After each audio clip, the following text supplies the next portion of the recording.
বক্সে বন্দি ক্যান্সারের চিকিৎসা। ফরিদপুর মেডিকেলে ১৯ কোটি টাকার যন্ত্রপাতি ১১ বছর ধরে বক্সবন্দি। এরই মধ্যেই পেরিয়ে গেছে এগুলোর মেয়াদ। এছাড়া রেডিওলজি বিভাগের অনেক যন্ত্রপাতি নষ্ট হয়ে পড়ে আছে। বারবার চিঠি দিয়েও মিলছে না সমাধান। স্বাস্থ্য খাত নিয়ে হিমেল মাহবুবের ধারাবাহিক রিপোর্টের আজ পঞ্চম পর্ব। ছবি তুলেছেন S M Bappi.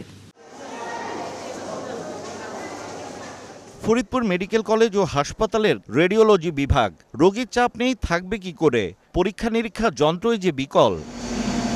CT scan রুমে গিয়ে দেখা গেল বিকল হয়ে পড়ে আছে যন্ত্রটি। জেনারেটর ইউপিএসও নষ্ট।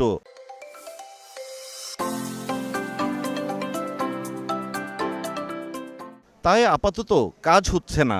সিটি স্ক্যান মেশিন আর ডিআরএক্সটি মেশিনটা নষ্ট, আর জেনারেটর নষ্ট। জেনারেটর সাপোর্ট নাই আমাদের, এই কারণে আমাদের পাওয়ারের সমস্যা হয়, আর বেশিরভাগ মেশিন নষ্ট হয় এই কারণে। এখানে এক্সরে থেকে শুরু করে বেশিরভাগ যন্ত্র মাঝে মাঝে নষ্ট হয়।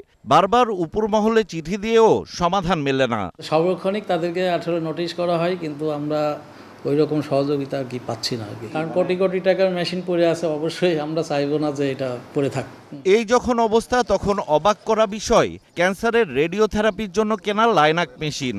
প্রায় 15 কোটি টাকা দামের মেশিনটি 11 বছর আগে হাসপাতালটিতে আনা হলেও এখনও তা বাক্সবন্দি রাখা হয়েছে হাসপাতালের পেছনের একটি ভবনে।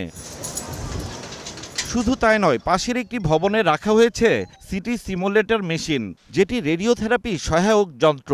জানা যায় চিকিৎসক সহ জনবল নিয়োগ দেওয়ার আগেই যন্ত্রটি সরবরাহ করা হয়েছে। মেশিন কেনা হয়েছে 2015 সালে।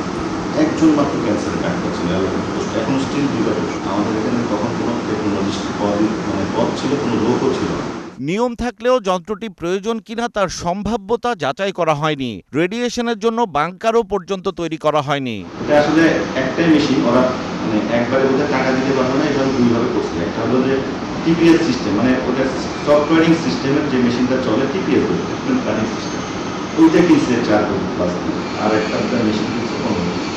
এ অবস্থায় পড়ে আছে প্রায় 19 কোটি টাকার ক্যান্সারের যন্ত্রপাতি। চিকিৎসার কোনো বালাই নেই। মেশিন সম্পর্কে আমার খুব একটা ধারণা নেই, আমি তার বেশি দিন আসি নাই। তারপরও যন্ত্রটি কেন এবং কারা কিনলো, আবার এর ভবিষ্যৎ কি, এই প্রশ্নের কোনো উত্তর নেই কারো কাছে। স্বাস্থ্য খাতের অস্বাস্থ্যকর এসব দুর্নীতি যেন নিয়তি হয়ে দাঁড়িয়েছে বাংলাদেশের জন্য। ফলে জনগণের করের টাকায় কেনা এসব দামি যন্ত্রপাতি জায়গা হয়েছে ময়লার ভাগাড়ে। রোগীরা সেবা বঞ্চিত হচ্ছেন, আর দোষীরা থেকে যাচ্ছেন ধরাছোঁয়ার বাইরে। হিমেল মাহবুব, ৭১, ফরিদপুর।